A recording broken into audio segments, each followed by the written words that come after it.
Good afternoon, everyone. We're just going to give it a few moments for people to enter the room.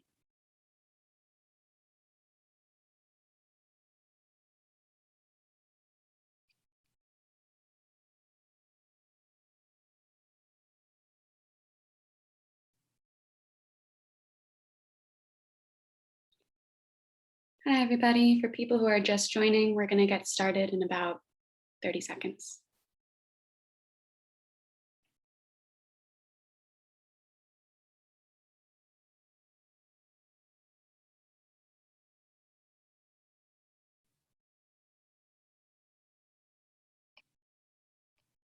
All right. Good afternoon, everyone. Welcome to day 3 of the 2021 Planetary Health Annual Meeting, co-hosted by the University of Sao Paulo and the Planetary Health Alliance. I'm Joanna Wagner from the Planetary Health Alliance, also referred to as the PHA. We're so pleased to have you join us and are thrilled that there are over 4,800 people registered for this conference from 128 countries. It's truly a planetary event this week. Yesterday, during day 2 of our annual meeting, we explored the theme of knowledge for planetary health through amazing panels and interview and lightning talks. It was a day of deep reflection to explore, recognize, and acknowledge the knowledge we need to achieve the great transition. For those of you who are unable to attend live, the sessions were recorded and are available now on this platform and will be on the PHA's YouTube channel very shortly. Briefly, before we get started with this interview, I just want to remind you all of a few exciting PHA program launches and housekeeping items. As of yesterday, individual membership in the PHA is now open.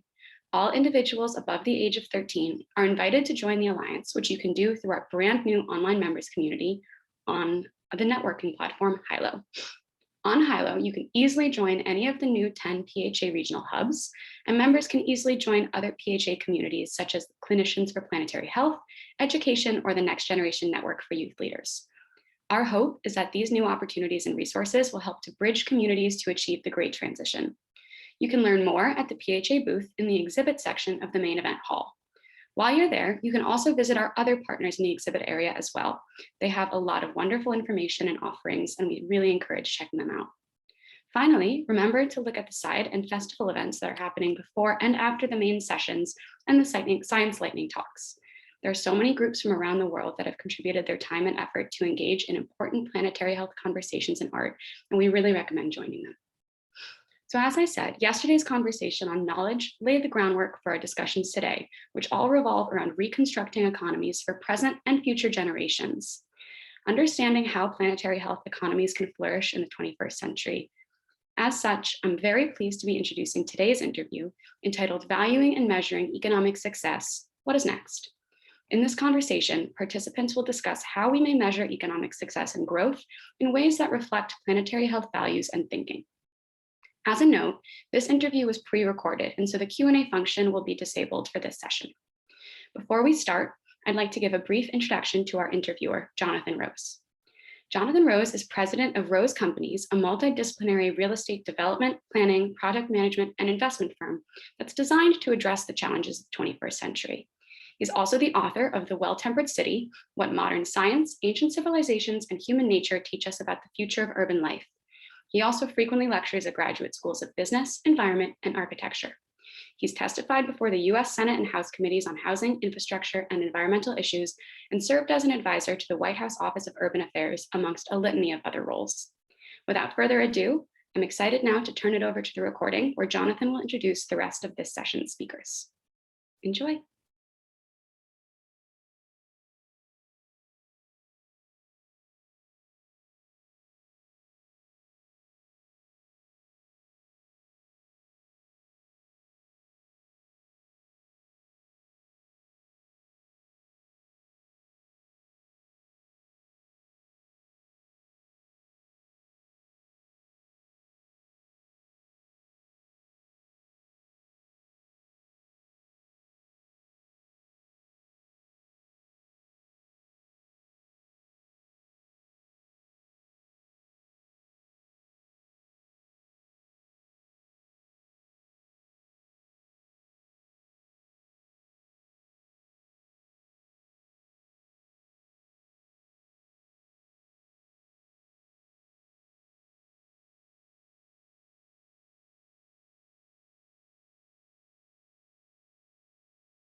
Hi, everyone. We're addressing the audio issue. Thank you for your patience.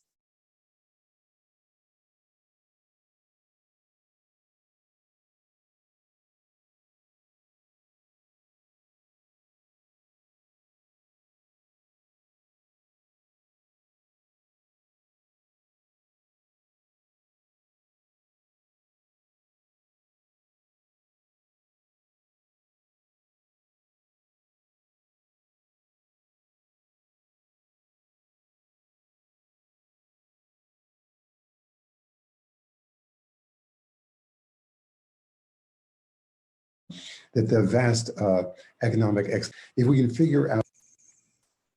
So welcome to the Planetary Health Alliance session on valuing and measuring economic success. What is next? The reason we're talking about valuing economic success is because in many ways, economic success has been one of the key drivers of planetary illth, if illth is the lack of health.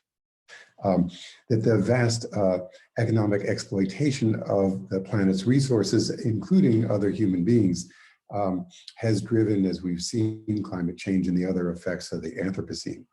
So it's critical if we can figure out how we can create a positive economic system that is actually a regenerative one that regenerates the common good of the human common good, the natural systems common good, the biodiversity common good, even the economic common good, the social common good. If we can figure out an economic value system that reinforces the common good value, that will be a critical leverage point in taking us to planetary health. And to engage in that discussion today, we have two brilliant thinkers who are real experts in this area and have been doing a lot of deep thinking about it. The first is Dr. Riane Eisler, and she is the president of the Center for Partnership Systems. We're going to hear a lot more about partnership. Editor-in-chief of the Interdisciplinary Journal of Partnership Studies at University of Minnesota, and the most recent author of Nurturing Humanity, How Domination and Partnership Shape Our Brains, Lives, and Future, co-authored with anthropologist Douglas Fry. But she has also written many, many other amazing books, such as The Chalice and the Blade, Our History, Our Future, and others. So a lot to learn from Dr. Eisler. And at the same time, we have Will Evison, who is the director of the Sustainability Strategy at PwC. He co-leads PwC's Sustainability Strategy Group. He's an environmental economist by training and has 15 years of experience at the forefront of sustainability consulting. So he's going to talk to us about what the private sector can do. And he's been involved in boards and investment strategies in the private sector in over 20 countries. And one of the things actually I want to talk to him particularly about is the work that he did with TEEB, which was a really interesting study that was done by the European Union around 2010 that looked into the economics of biodiversity. So Riane and Will, welcome. Thank you. Pleasure to be here. Yeah, real privilege. So I want to start with, this session is going to have an arc to it. So we're going to start with the current economic system. And I'd like to hear from both of you. So Will, we'll start with you and then we'll go to Riane. So give us an overview of the current economic system and how we measure success and how those measurements currently either help us move towards planetary health or take us away from planetary health. Yeah, it's a big question, Jonathan, and it's been one of the central questions in economics for a long time. I guess the big measure that we're all familiar with is gross domestic product, GDP, and I could spend a very long time maligning the challenges, the issues with GDP. If I start with the reasons why it's kind of handy, it's kind of good, just to sort of understand why we're stuck with GDP to some degree. We're stuck with GDP because it's really handy for thinking about short-term macroeconomic issues. It's good at doing exactly what it says on the tin, which is basically adding up all of the economic activity that's going on in a given year in a given place.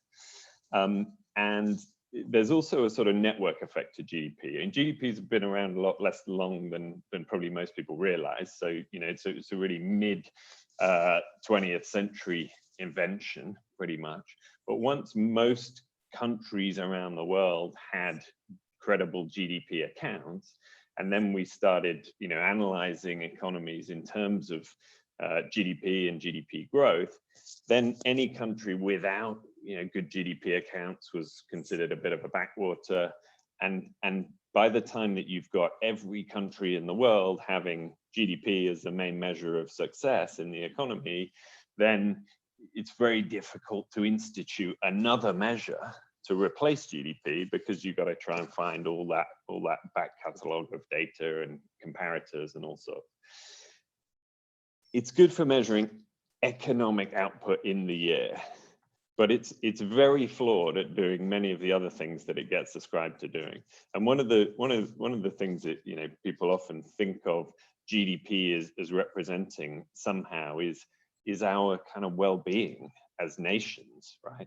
People simplistically equate how's our economic growth, and if we have lots of economic growth, then we must be doing better as individuals and as societies. And if we analyze what GDP actually represents, it's easy to see why that is complete nonsense. So first of all, one of the sort of remarkable things about GDP is it says nothing at all about inequality. So all that, you know, an entire country's GDP could accrue to one person, and or to, you know, every single person in a country equally, and the GDP figures would be the same. So there's nothing about inequality which can be, you know, almost absolute. It counts, you know, the ills of society, as J.F. Kennedy put it rather well. It counts the ills of society, like crime and illness, as benefits. So the stuff we spend to avoid crime, the stuff we spend to incarcerate people, are all added on to GDP. And actually, it also ignores many of the things that really matter. So it pretty much ignores nature, except for the bits of nature that we can parcel up and sell. And it also pretty much ignores public education. It pretty much ignores well-being as a whole construct. And in the context of planetary health, it lets us, domestic is a key word in it. It lets us basically export the harms associated with our consumption. So in the Western world in particular, we often import a lot of the goods that have, you know, highly harmful production practices, which can occur in other parts of the world, and we just get the benefits of consuming them wherever we happen to be. So I could, like I say, I could malign GDP for a long time. I've probably maligned it for long enough. But it's a big part of our current challenge. And I think I'll come on to talk, you know, perhaps a little later in our conversation about some of the alternatives to it and some of the options that can take us forward. But maybe I should let Riane get a word in as well. That's great. Thank you, Will. That's a great foundation. And actually, Riane, I thought you would take it from there and talk about the social wealth index. Well, before I do that, I really want to say that while I agree with Will about the flaws of GDP, I would take my critique much deeper than that, because I think GDP is based on a completely unrealistic, flawed, and yes, domination economic model. And that came out of both capitalist and socialist theory, which has nothing, if we're talking about health now, about caring for people, starting at birth, and caring for nature.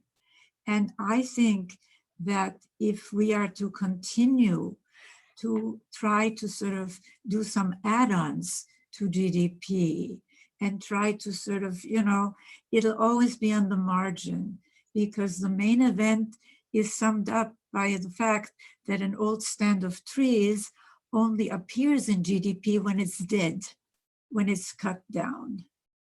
And GDP has nothing whatsoever to say about the work of caring for people in households. But that is because the economic domain for Marx as well as Smith simply marginalized that, because in their time, remember, these theories came out of the 1700s and 1800s. We are, very early industrial times, but also much more oriented to what I call a domination system. So the work of caring for people in households was supposed to be done for free by a woman in a male-controlled household. So much so that if a woman was negligently injured, she could not sue for her injuries. Only her husband could for loss of her services. Now, we have struggled to leave that behind. And that is, and I'll jump now to answer your question, why we at the Center for Partnership Systems have taken a completely different approach based on a completely different economic model, what I call in my book, The Real Wealth of Nations, a caring economics of partnerism, where the goal of economics is not to assume scarcity. Domination economics, whether it's a Chinese emperor or an Indian pasha or an Arab sheikh, or so-called trickle-down economics, right? Where those on the bottom are supposed to content themselves with the scraps dropping from the opulent tables of those on top, is really based on the wrong premise. It creates artificial scarcities, and I write about that. But to get back to the social wealth economic indicators, we have developed these. We launched the first set in 2014 with a grant from the Kellogg Foundation. And they are very different, not only from GDP, but also from most so-called GDP alternatives, because what we measure are two different aspects of economics. One, human capacity development, and that, of course, includes caring for our natural life support systems. But we measure what Will mentioned, inequality. We measure what we know from neuroscience today is that the first 5 years of life, is when nothing less than the architecture of our brains develops. I mean, my newest book, Nurturing Our Humanity, which came out with Oxford University Press fairly recently, has that data. GDP, the old economic models completely ignore that. We need a new economic paradigm. The second set of indicators consists of care investment. It is not coincidental that the United States, this wealthy nation, has the highest child poverty rates, the highest infant mortality rates, and the highest maternal mortality rates of any EOC nation, and that it invests less than half of what other OECD nations do in family support. It is not coincidental. So you see how these two indicators show relationships. They not only measure what is, a snapshot of what is, but what inputs make for better outputs. And I'm going to close now talking about this, but I want to tell you more about the Social Wealth Index, because, you know, the Social Wealth Economic Indicators, which we launched in 2014, and you can find out about them at centerforpartnership.org, they're 24. So, hey, it's a lot of indicators.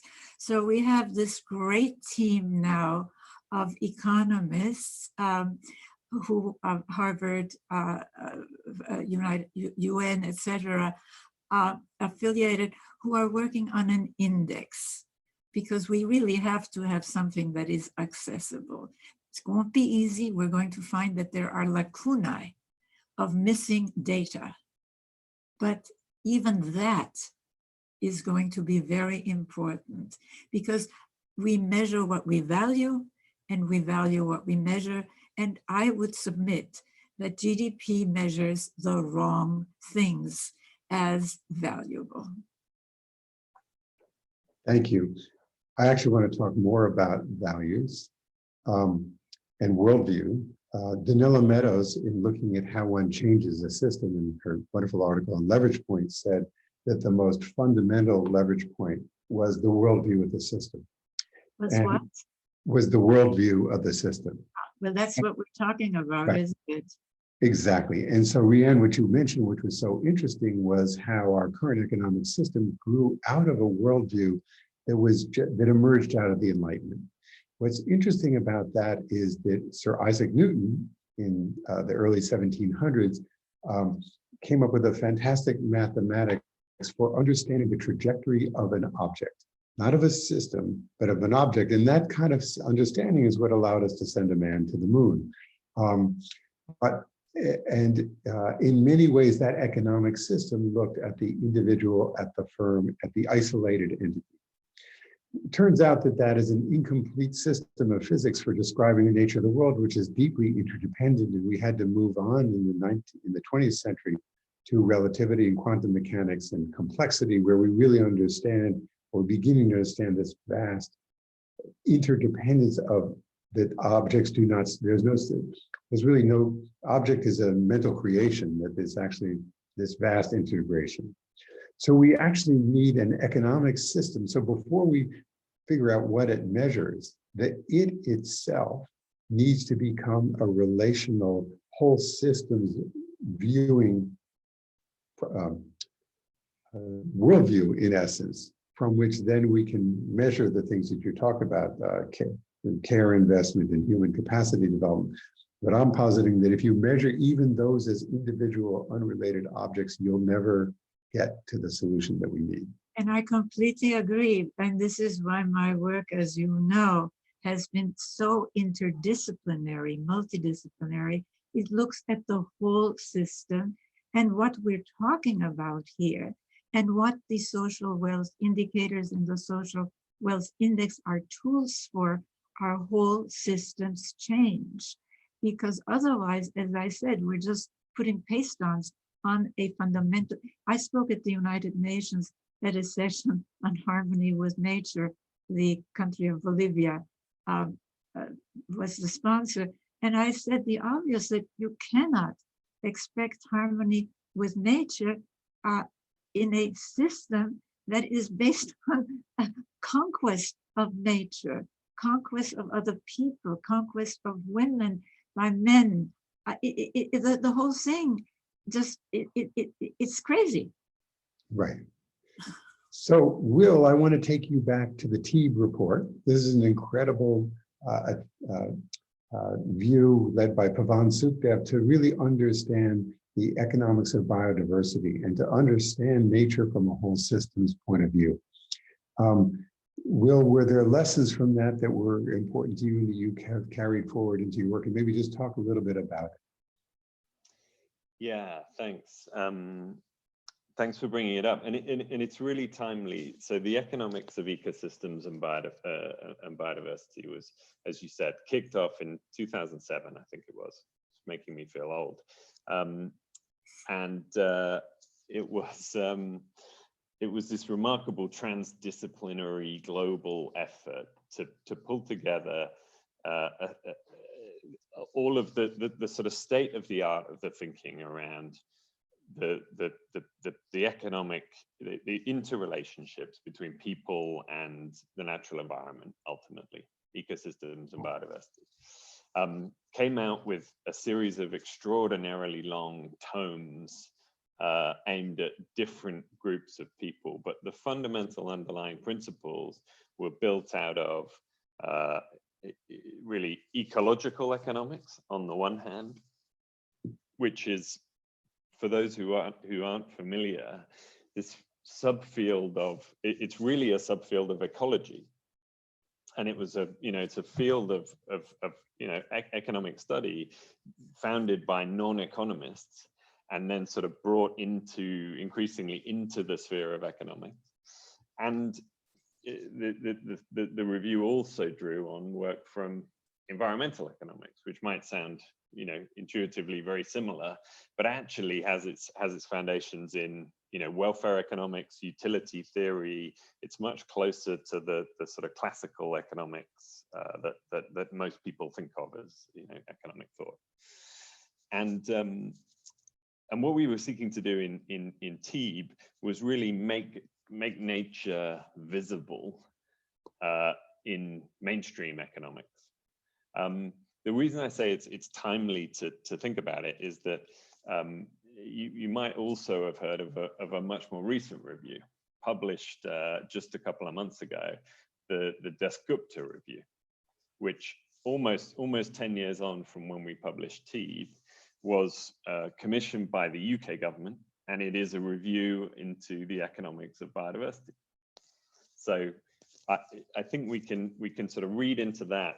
On the one hand, the topics are still relevant, and I hear about them much more in my day-to-day work than I ever did historically.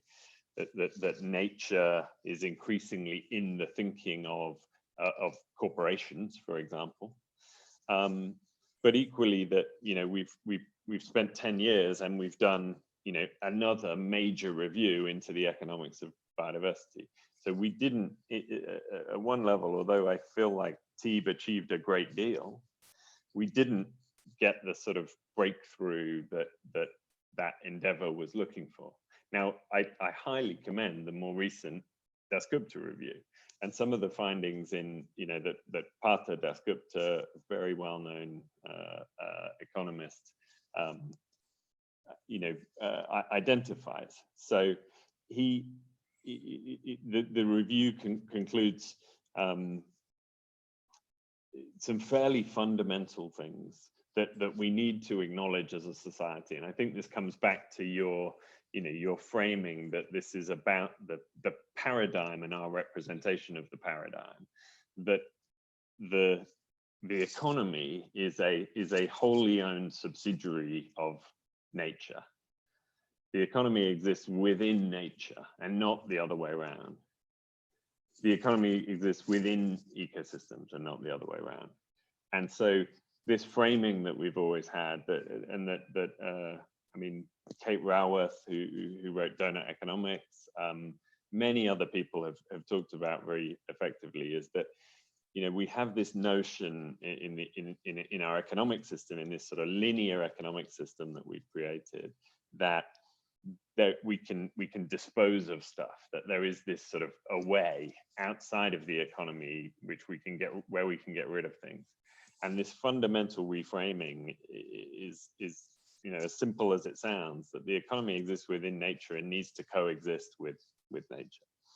He says well, go ahead, finish your point, and then Well, so to say that, he makes the observation that nature is both invisible and silent. There's no one to really stand up for it, and the benefits are mostly free. And as a result, we've invested far too little in natural capital, in the ecological assets of the world, and far more in produced capital, in engineered capital and in financial capital. There's lots more to say about that, but I think I should have let you come in, Jonathan. So I want to challenge this idea that the economy is a subset of nature. And the reason is, and that it's interesting you said that nature is silent within this, because the economy is entirely a mental construct. It has no inherent existence. Gravity is real. Hydraulic flows are real. Metabolisms are real. The input of the sun to the earth is real. The economy, why is gold worth more than silver? Why is anything worth more than anything? Is purely a mental construction. It's hard for me, it's hard for me to see why a completely mental construction that's totally abstract and has no inherent existence is a subset of something that is actually very tangible and real and precious and beautifully worked out. And the reason I say this is because we humans, and so Riane, I want you to go back to this, and I want you to go back to a moment which I'm going to talk about, which I'm going to call when money, masculinity, and materialism came together. So there was a moment, and maybe it was 6,000 BC, I'd like to figure out when, but there was a time in which this mental construct began to take more, have more influence over our activities. And the reason I'm raising this is because I'm going to give you guys a warning where I want to go. So where I want to go is recognizing that we made this whole thing up and we can make up something different. Where I want to lead this, so Riane, I want you to talk about the deep history, and then I want us to go to, so what is the mental construct? Because that's what guides peoples and cultures and civilizations that will help us align with planetary health instead of undermine. Wow. Well, let me back up for a moment, if I may, to the whole notion, because I agree with you, Jonathan. I would say that the economy is a sub-construct, a subset of society, and that of social norms, and it is a human creation. And let's not forget that it is a human creation, and human creations are all around us, physical as well as mental, conceptual. Number one, we have been using an incomplete economic map. And I really want to emphasize this. It fails to include as productive the three life-sustaining sectors: the natural economy, the household economy, and the volunteer community economy, without which we would all be dead.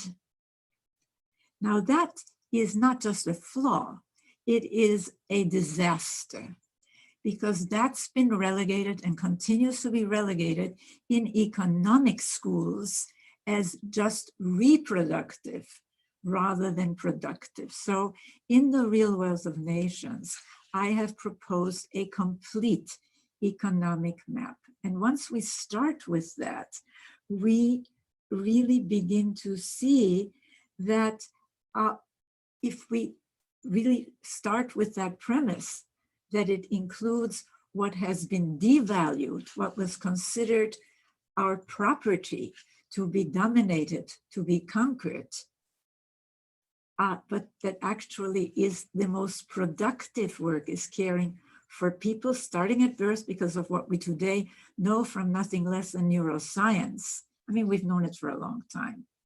And caring for our natural life support systems, then we're starting with a completely different mental construct. So now let me go back to prehistory. Okay. And then you got to do a few minutes because we only have 9 minutes left. Okay. Oh my gosh. All right. Well, in The Chalice and the Blade, which you mentioned, was the first book out of my multidisciplinary cross-cultural historical research. And the evidence now is very clear. We've been told false stories for millennia, not just the last 5,000 to 10,000 years, okay? For millennia, we lived in foraging societies and then early farming societies that oriented more to what I call the partnership rather than the domination configuration. They were more egalitarian. They were more gender balanced, which was a form of egalitarianism, but basic, because we've been struggling with a hidden system of gendered values in which anything stereotypically in domination systems considered masculine, conquest, domination, is given more value than anything considered soft or feminine. And this is not a question of women against men or men against women. Men have suffered horrifically from this system, just as women have and children have, okay? So we're talking about a whole new way of looking at the world that does no longer marginalizes, okay, the majority of humanity, women and children. And I have to say, when you said about the Enlightenment, oh, let me stay with prehistory for a moment, but then I really want to talk about that. We know that a shift occurred. My co-author, the anthropologist, Douglas Fry, is one of the world's authorities on foraging societies, which he calls the original partnership societies. War, the anthropological and archaeological evidence is clear, is at the most 5,000 to 10,000 years old. It is not part of human nature. Again, we've been told a false story. And it's up to us, to every one of us, to every one of you, to really inform yourself of the new data that is coming out, and also to change the conversation and change what is taught as important knowledge and truth. Because the fact of the matter is, it isn't just the Enlightenment. David Noble, who's the historian of science, wrote a book called A World Without Women, pointing out that Western science, as we know it, 600-700 years old, came out of a clerical, misogynist, completely celibate, and in theory at least, all male culture. But I would say it was not only a world without women, but a world without children. So when I woke up, and I realized that in all my years of higher education, there had been hardly anything about, by, about, or for people like me, women, or about children later on. It was a huge aha moment. And I recommend all of you think about that. Think about, not only have we had an incomplete model of economics, we've had an incomplete model of society. And it wasn't just the Enlightenment. It goes way back to that shift.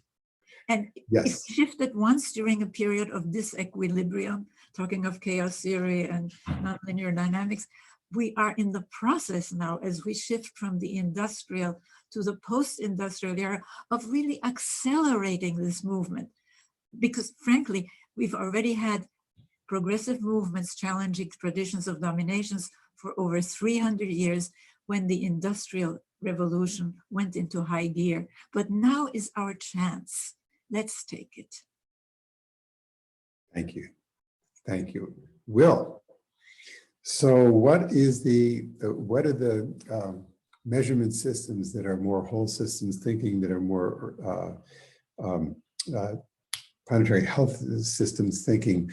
And I'd also love you to address something that came up in the Teague report, which is the use of the negative discount rate.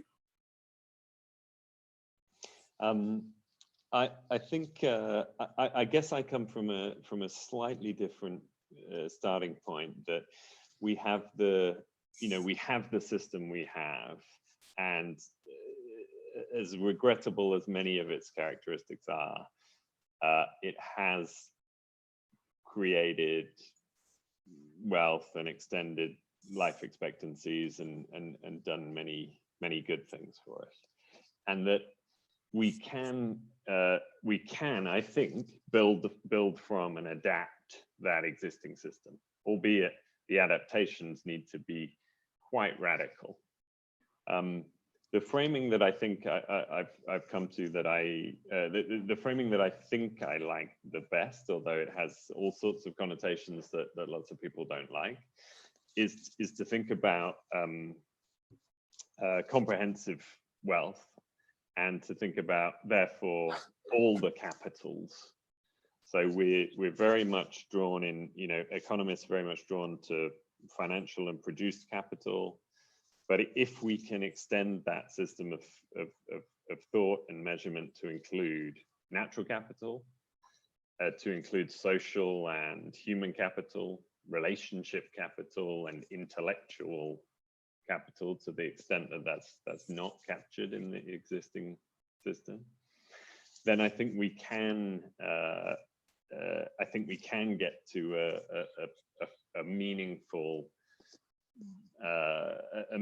measurement framework that helps us along our way towards planetary health. And actually, in the book that I worked on with Sam Myers and with Howie Frumpkin, Planetary Health, Protecting Nature to Protect Ourselves. That's really the sort of position that I put forward in the economics chapters of that book. What was your follow-up question? I'll address it. So it was about the negative discount rate, which actually says that this has to do with intergenerational responsibility. That actually says the future matters more than today. Can I just say something though? So hold for 1 second. I just want Will to finish his point, and then we can do 1 minute for each of you, and then. Okay. So negative discount rates are a somewhat dangerous idea, but the basic premise of why we discount the future is because we expect people in the future to be wealthier than we are. Essentially, that's what it comes down to.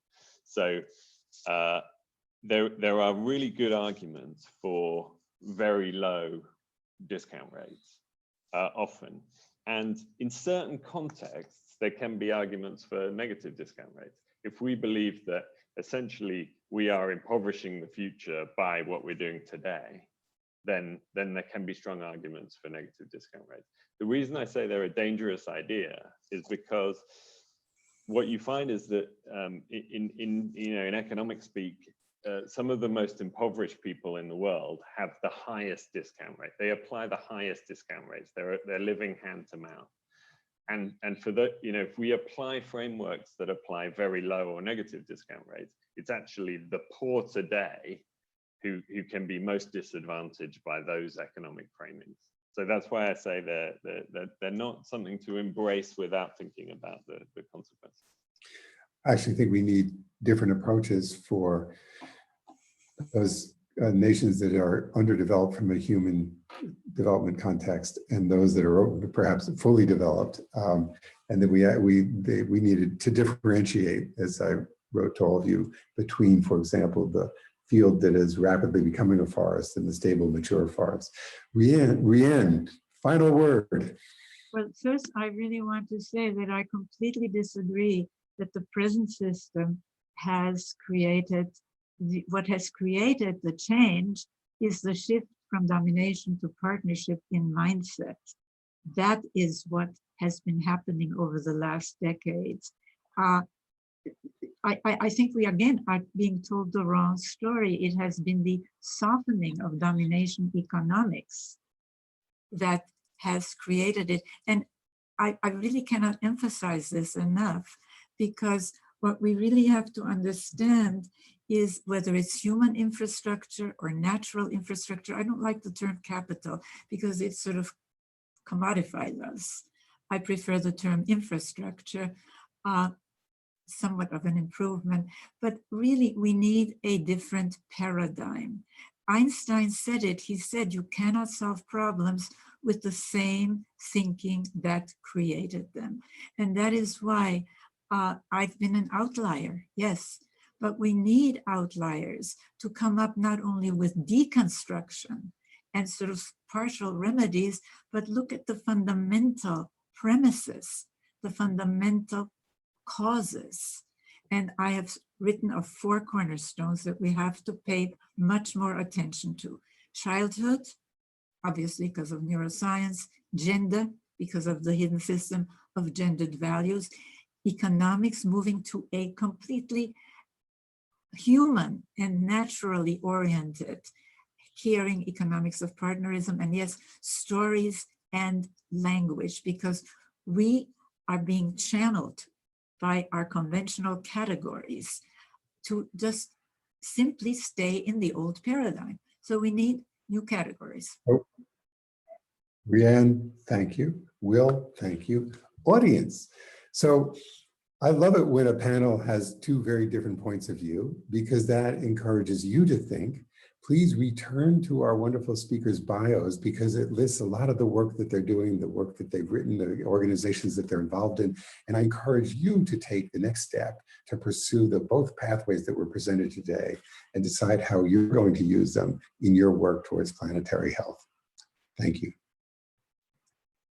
Thanks very much, Jonathan, Riane. It was a real pleasure.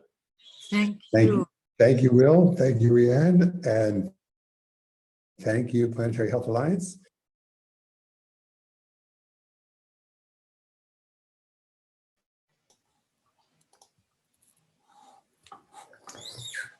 Hello, everyone.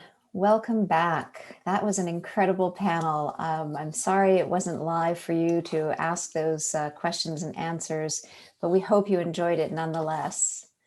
And I'm here right at the moment with my wonderful colleague, Antonio, from the University of Sao Paulo, and we would just like to give you a few closing remarks and a few thoughts for the day.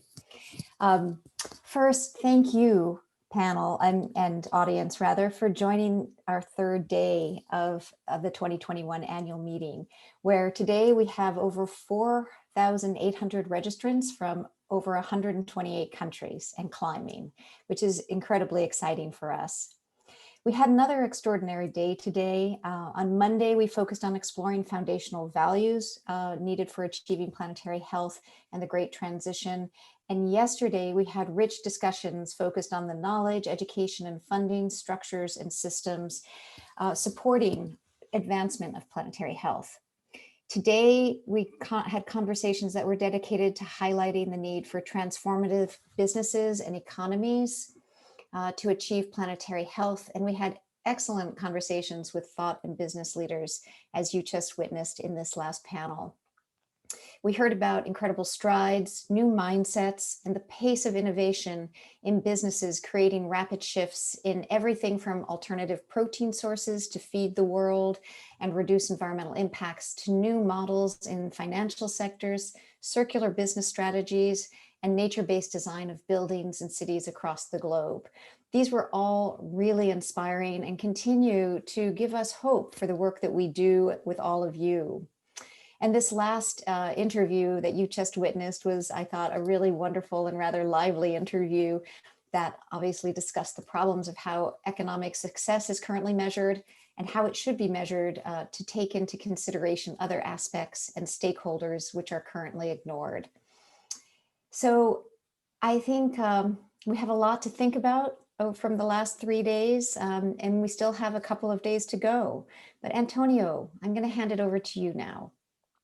Thank you, Marie. Yes, we still have 2 days to go. Don't forget that we still have the Science Lighting talks in a few minutes, so don't miss them. And remember that you also have the festival and side events going on this afternoon, night here in Brazil as well, and your time zone, whatever it is. So a few remarks. If you weren't able to watch the panels live, please know that all sessions have been recorded and they'll be posted over the next couple of days. The ones from today are going to be posted tomorrow in this events platform and then on PHA's YouTube channel. So don't miss them, and they'll be available immediately in English, but then in Portuguese, Spanish, French, and Mandarin as well as recorded. We also invite you all to join our community by becoming an individual member through our newly launched online platform called Hilo. Hilo is a great place for you to keep conversations going on and connecting to the larger planetary health community. So please go to the PHA community on Hilo and become a member. Don't miss them. Don't miss that. Learn also more about our collaborators and sponsors in the exhibit session of the main event hall. And please consider adding your voice to the São Paulo Declaration. It's a very important thing, it's a very important document. It's the first time that a document of this kind is being written and will be released as part of the planetary health community, outlining actions that are necessary to achieve the great transition. So your contributions will serve as a call to action for the global community. Join the online consultation on Spark Blue, the platform which is hosted by the United Nations Development Program, visiting the São Paulo Declaration booth in our exhibit hall. Well, I think that's it. Thank you and enjoy the rest of the event. Don't miss Science Lightning Talks in a few minutes, and then also the Silent Festival events. We have around 60 to 70 partners, organizations that have contributed with their effort to organize those events, and they really worth you going there, visiting and attending as well. So thank you, and we'll keep in touch. Thank you so much.